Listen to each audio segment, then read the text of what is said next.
I didn't plan on falling in love with a recently divorced man. I barely planned on staying longer than a coffee. Riley was sitting on my couch the first time I really noticed how broken he looked. Not dramatic, not crying, just hollow. Like someone had scooped something important out of him and forgotten to fill the space back in. He was staring at nothing, elbows on his knees, fingers wrapped around a mug that had gone cold at least 20 minutes earlier. "You don't have to stay," he said quietly, still not looking at me. That was Riley always apologizing for existing now. I leaned against the kitchen counter and said, "I know, but I'm not going anywhere." At the time, I meant tonight. I didn't know I was lying to both of us. Riley and I had known each other for years. Not close years, more like adjacent years. Same friend group, same gym, same random bar trivia nights where we'd exchange jokes and then drift back to our separate lives. He'd always had a wife then, a ring, a story already written. When the divorce happened, it rippled through our circle quietly. No messy public blow-ups, no cheating rumors, just a clean announcement and an uncomfortable silence afterward. "He's not doing great," someone told me. "He doesn't really talk anymore," someone else said. And for reasons I still don't fully understand, I texted him, "Hey, if you need a distraction, I'm around." That was it. No grand offer. No expectations. He showed up 2 hours later with red eyes and that same exhausted half-smile he'd been wearing for months. That was the first night. Nothing happened, and that somehow made everything worse. We talked about stupid things. Gym injuries. Work drama. The fact that he'd forgotten how to cook for one person and kept making enough pasta to feed a small family. At one point, he really laughed, and then froze like he wasn't sure he was allowed to anymore. "I feel guilty when I'm okay," he admitted suddenly. I didn't know what to say to that, so I just nodded. After that, Riley started coming over more. Always casual, always with an excuse. "I made too much food again. I can't sleep. You still lifting on Thursdays?" I told myself I was just being a good friend, that I was filling a gap until he found his footing again, that this was temporary. But then I started noticing things. The way he lingered in my doorway when it was time to leave. The way his shoulders dropped when he finally relaxed. The way he watched me when he thought I wasn't looking, like he was memorizing something he was afraid he'd lose. And the worst part? I liked being the person he felt safe with. I liked that he texted me when the nights got too quiet.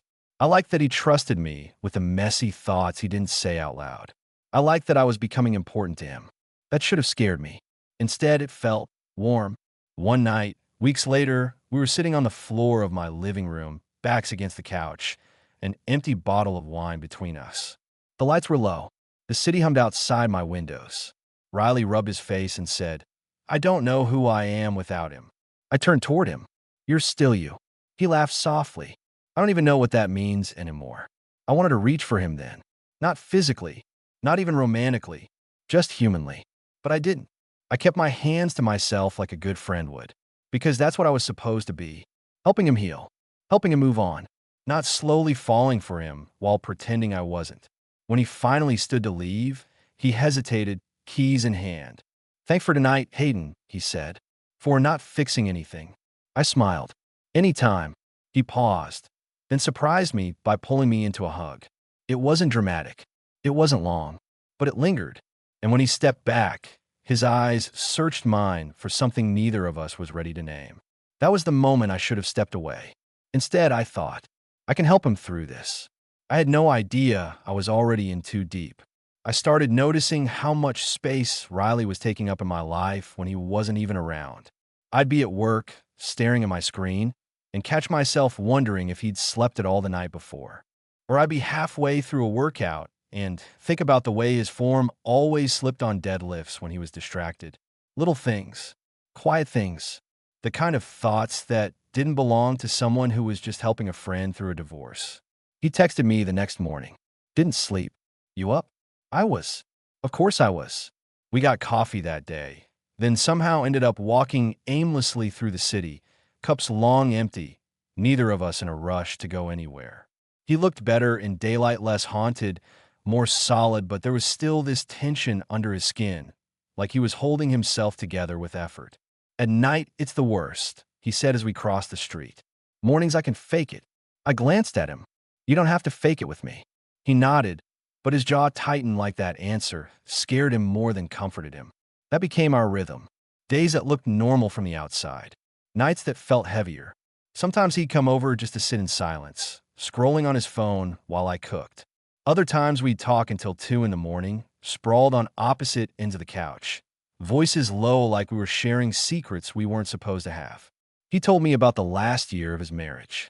Not the explosive stuff, there wasn't any, but the slow erosion. The feeling of being tolerated instead of wanted.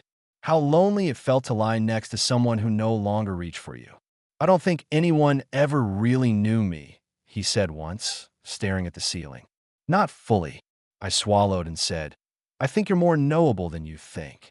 He turned his head toward me then, eyes searching. There was again that look, like he was standing at the edge of something and wasn't sure if he should step forward or run. That night, he fell asleep on my couch. I noticed before he did, his breathing even out, shoulders finally unclenching. He looked peaceful in a way I hadn't seen, yet unguarded. I grabbed a blanket and draped it over him, careful not to wake him. My hand hovered for half a second too long. That scared me. I went to bed after that, telling myself it was nothing. That compassion could feel intense without meaning more. That I wasn't crossing any lines. But the truth was, I liked the way he fit into my space. Liked how natural it felt to have him there. Liked that my apartment no longer felt so quiet. The first time he touched me without thinking, it caught us both off guard. We were cooking together well. He was trying to help, which mostly meant standing too close and stealing bites from the pan. At one point, he reached past me for the salt, his hand brushing my lower back as he leaned in. It was casual, accidental, but he froze.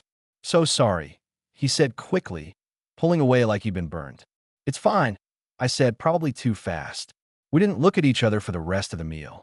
After dinner, he paced my living room, restless. I could feel something pressing against the air between us, unspoken and uncomfortable. I don't want to mess this up, he said finally. I met his eyes. Mess what up? He hesitated. You. This. Whatever this is. My chest tightened. Riley, I'm not fragile. I am, he said softly. That's the problem. He left early that night. For 3 days, he barely texted. I told myself it was healthy. Space was good. Boundaries were good. This was exactly what should be happening. It didn't feel good. When he finally came over again, he looked wrecked. Dark circles. Shoulders tense. Like he'd been carrying a weight alone and finally got tired of pretending he could handle it. I'm sorry, he said the second I opened the door. I try to do this on my own. I'm just not there yet. I stepped aside to let him in. You don't have to be. He exhaled like he'd been holding his breath for days. That night, we sat closer than usual. Our knees brushed. Neither of us moved away.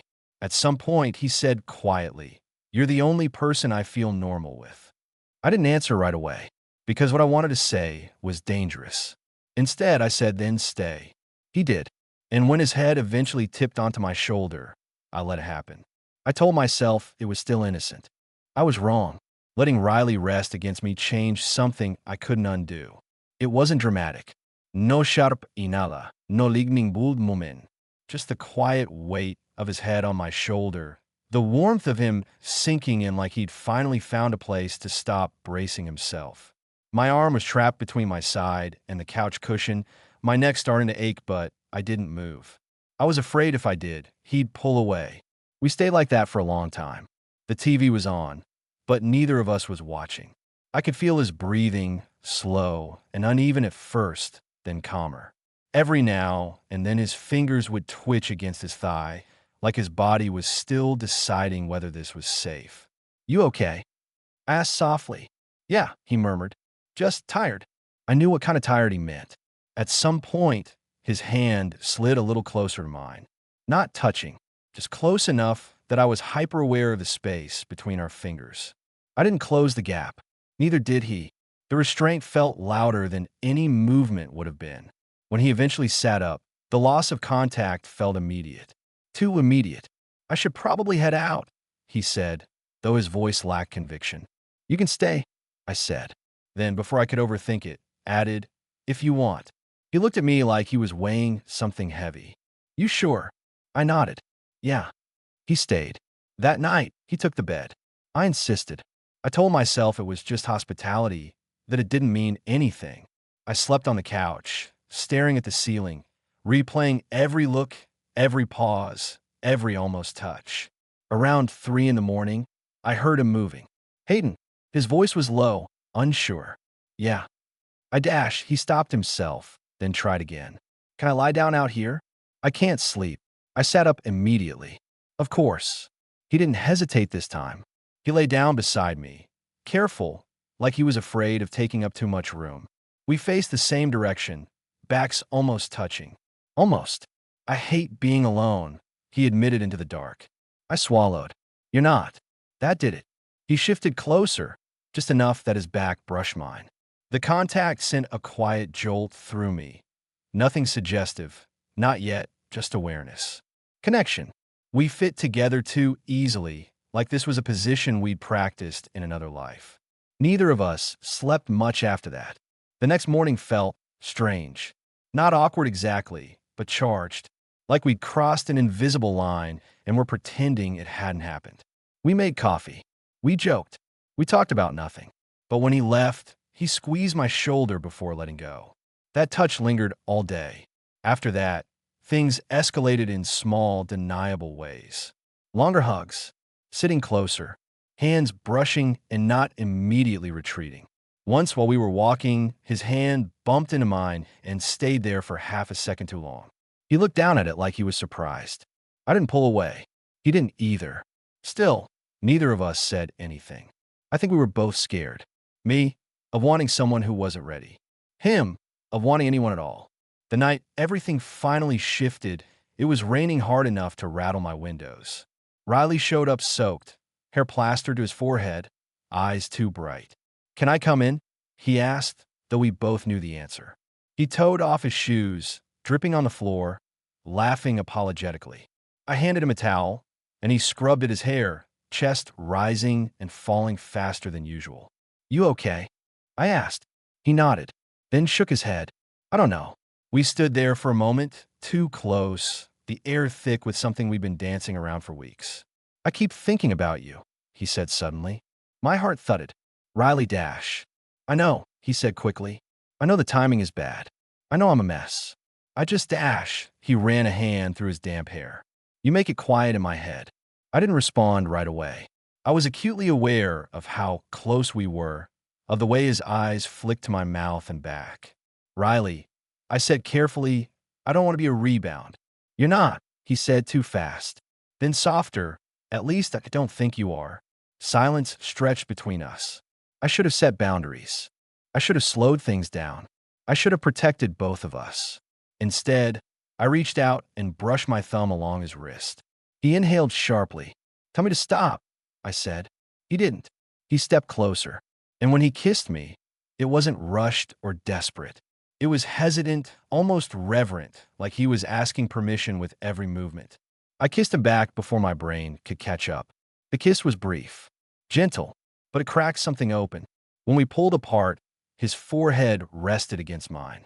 This is dangerous, he whispered. I nodded. Yeah. Neither of us moved away. We didn't sleep together that night. That's the part people always expect next, and honestly, it surprised me too. We stood there after the kiss, foreheads touching, breathing the same air like we were afraid any sudden movement would shatter whatever fragile thing had just formed between us. Riley was the first to pull back.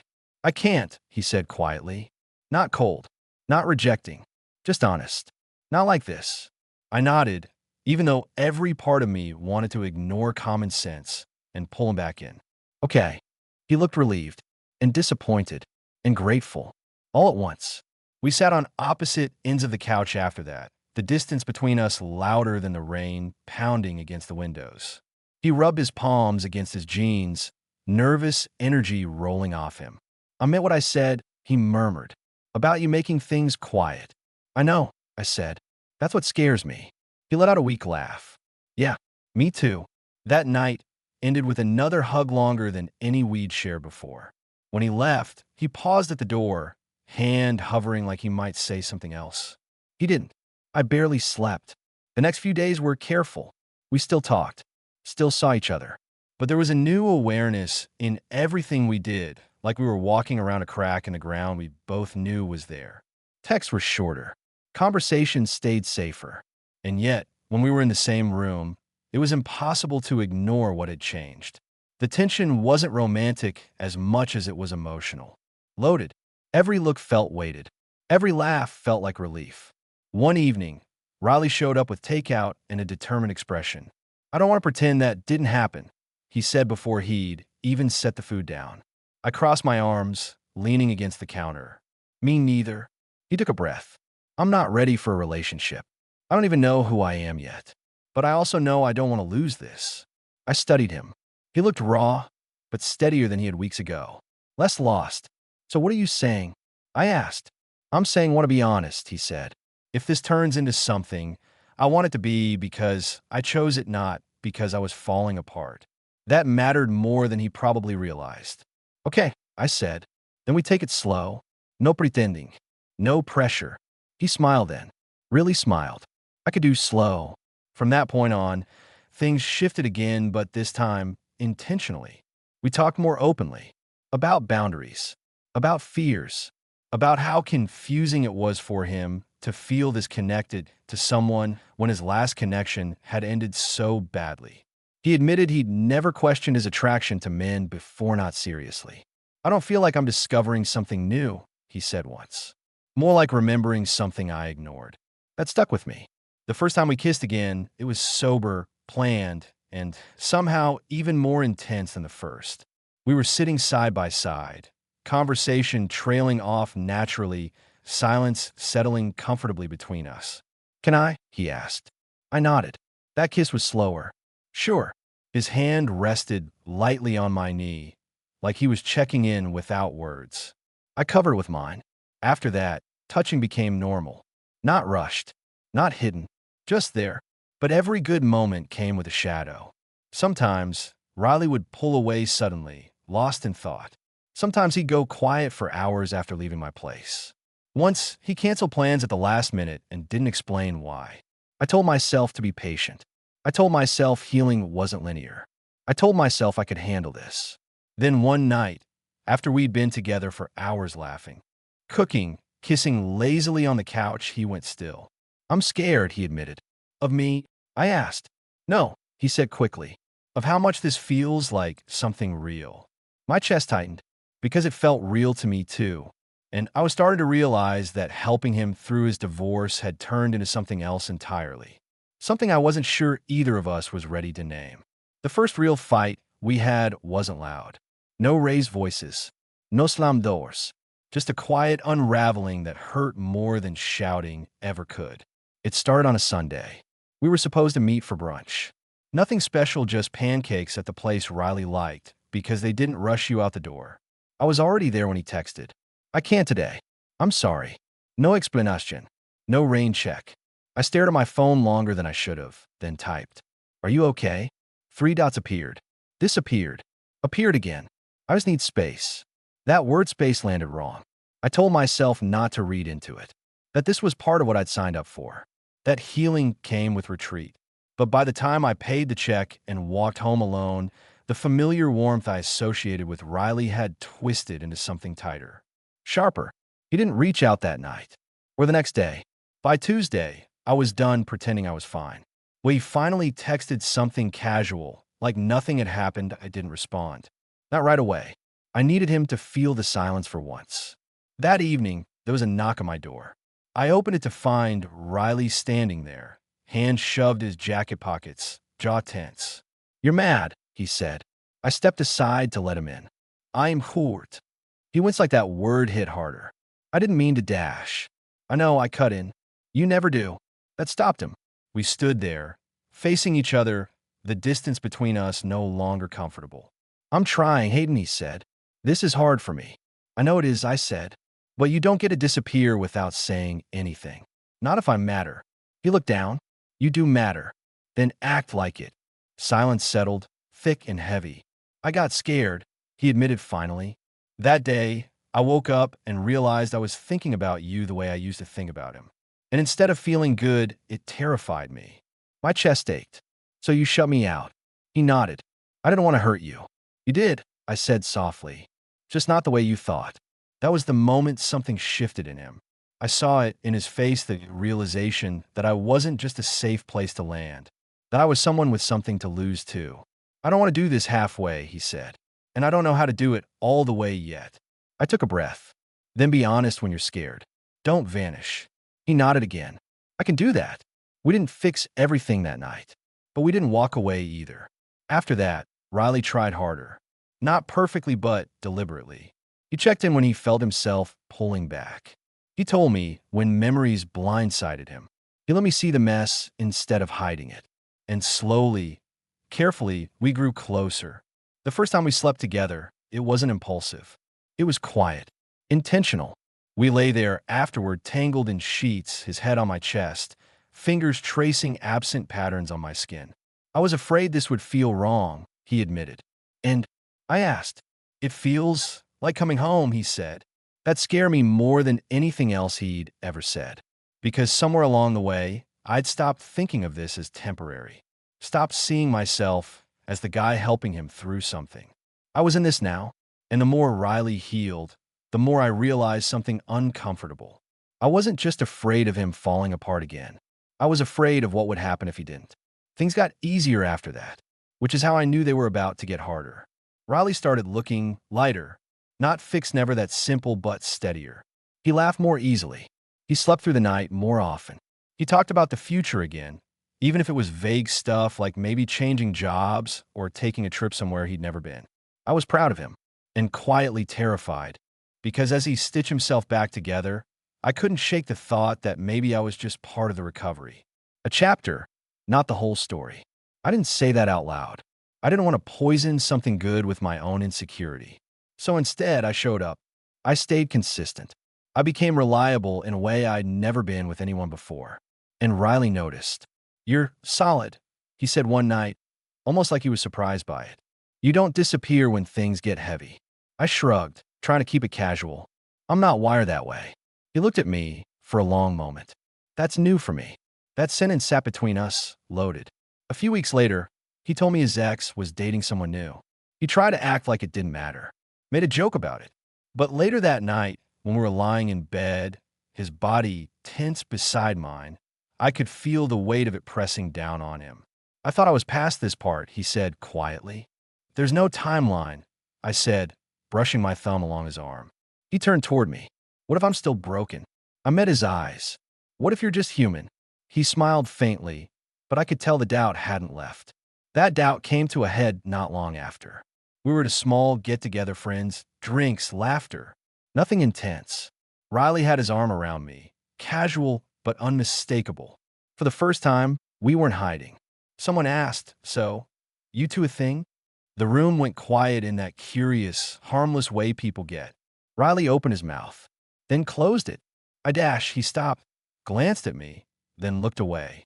"We're figuring things out." It wasn't wrong, but it hurt anyway. I nodded, smile played it off. I didn't say anything until later when we were alone in my apartment, the door closed behind us. "You froze," I said gently. He exhaled hard. "I didn't want to label it wrong." "I didn't ask you to label it," I said. "I just didn't expect you to look like you wanted to disappear." He ran a hand through his hair. "I'm still adjusting to being seen like this." "With you." "With me," I repeated, not accusing, just anchoring the words. He looked at me, then really looked at me. "You're not a phase, Hayden." "I know," I said, "but sometimes it feels like you're scared I am." That landed. "I'm scared," he admitted. "Not of you. Of losing you if I mess this up." I took a breath. "You don't protect people by keeping them at arm's length." He nodded slowly. "I'm trying to learn that." The turning point came on a random Tuesday night. No drama. No argument. Just Riley sitting on the edge of my bed, quiet in a way that felt different. "I went to therapy today," he said. I smiled. "Yeah. I talked about you," he continued. "About how I keep waiting for the moment you realize I'm too much." My chest tightened. And I asked, and my therapist asked me why I assume the people who love me will eventually leave. "Love," he said it like it slipped out before he could stop it. He looked up at me, eyes wide, vulnerable. "I don't think you're helping me through my divorce anymore." I sat beside him. "No, I think you're the reason I'm not defined by it." For the first time since this all started, I wasn't afraid to hope. After that night, something between us finally settled. Not in a boring way, in a real way. Riley stopped acting like he was waiting for the floor to drop out from under him. He still had bad days where his ex's name hit him out of nowhere, or where he questioned everything about his life, but he didn't shut me out anymore. When things got heavy, he let me see it, and I let myself be seen too. That was new for me. I hadn't realized how much I'd been holding back, how carefully I'd been playing the role of the steady one, the helper, the guy who didn't ask for too much. Somewhere along the line, I convinced myself that wanting more might push him away. But Riley surprised me. One night, as we were getting ready for bed, he stopped me mid-sentence and said, "You know you don't have to be the strong one all the time, right?" I laughed, says the guy who just survived a divorce. He shook his head. "I mean it. You've been holding space for me since day one. I want to hold space for you too." That hit harder than any grand romantic gesture ever could. So I told him things I hadn't planned to. About how I'd always been the reliable friend, never the first choice. About how easy it would have been to disappear into helping him and forget to ask whether I was getting what I needed too. He listened, really listened. "I don't want to take from you," he said. "I want to build something with you." That word build stuck. A few weeks later, he asked if he could leave a toothbrush at my place. It was such a small thing, almost laughably domestic. But the way he asked careful, hopeful made my chest ache. "Yeah," I said, try not to smile too hard. "That'd be okay." He grinned anyway. Good. We started doing normal couple things without realizing it. Grocery shopping, arguing playfully about what to watch, falling asleep tangled up, waking up with his arm thrown over me like it belonged there. And one night, while we were brushing our teeth side by side, he caught my eye in the mirror. "You know," he said, foam in his mouth, "I didn't expect this to be my life after the divorce." I raised an eyebrow. "Disappointed?" He laughed, rinsed, then leaned in to kiss my cheek. Relieved. That was the night he said it properly. We were lying in bed, lights off, the city quiet outside. He was tracing slow lines across my chest, thoughtful. "I love you," he said, voice steady. "No hesitation. No fear." I turned toward him. "You sure?" He smiled softly. "I've never been more sure of anything." I kissed him then, deep and unguarded, feeling something click into place inside me. Not fireworks, not chaos, just right. Later, much later, when he was asleep and breathing evenly against my neck, it finally hit me how far we'd come. I hadn't just helped him survive his divorce. I'd watched him rebuild himself. And somewhere in the process, I'd fallen in love not with the broken version of Riley, but with the man he was becoming. The man who chose me. The thing no one tells you about falling in love this way slow, careful, earned is that it sneaks up on you after the big moments are over. Not in the kiss, not in the first "I love you," but in the quiet proof that it keeps showing up. Months passed, real months, the kind where life stops feeling like a waiting room. Riley moved out of the apartment he'd shared with his ex and into a place of his own. We painted one wall together and argued about shades of gray like it mattered, which somehow meant it did. I helped him assemble furniture. He helped me replace a kitchen faucet I'd been ignoring for years. Normal stuff, extraordinary in its own way. One night, while we were lying on his new couch, legs tangled, he said, "You know what's weird?" "What?" "I don't feel like I'm recovering anymore." I turned my head toward him. "What do you feel like?" He thought about it. "Like I'm starting something, not replacing something." That was it. That was the moment the last of my fear loosened its grip. Because all this time, I've been bracing myself for the day he wouldn't need me anymore without realizing that needing someone isn't the same as choosing them.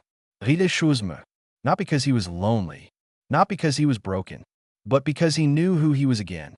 The real test came when his ex reached out, wanting to meet for closure. Old Riley would have spiraled. Old Riley would have canceled plans, withdrawn, drowned in what-ifs. Instead, he came to me first. "I don't know what I'll feel after," he admitted, "but I know I want to come home to you." And he did. That night, he held me like someone who understood what home meant. I used to think love had to be loud to be real, that it needed chaos, intensity, drama to prove itself. But standing there in the kitchen weeks later, watching Riley hum off key While cooking dinner completely at ease in a life that included me, I understood something important. I hadn't lost myself helping him heal. I found someone who met me in the middle. Sometimes I think back to that first night on my couch. The hollow look in his eyes. The way I told myself I was just helping him through a rough chapter. I was wrong. I didn't just help him survive a divorce. I fell in love with a man brave enough to rebuild himself and choose love again when it would have been easier not to. And every morning I wake up next to Riley, I'm grateful I didn't walk away when it was complicated. Because some of the best things in life don't start as plans. They start as kindness.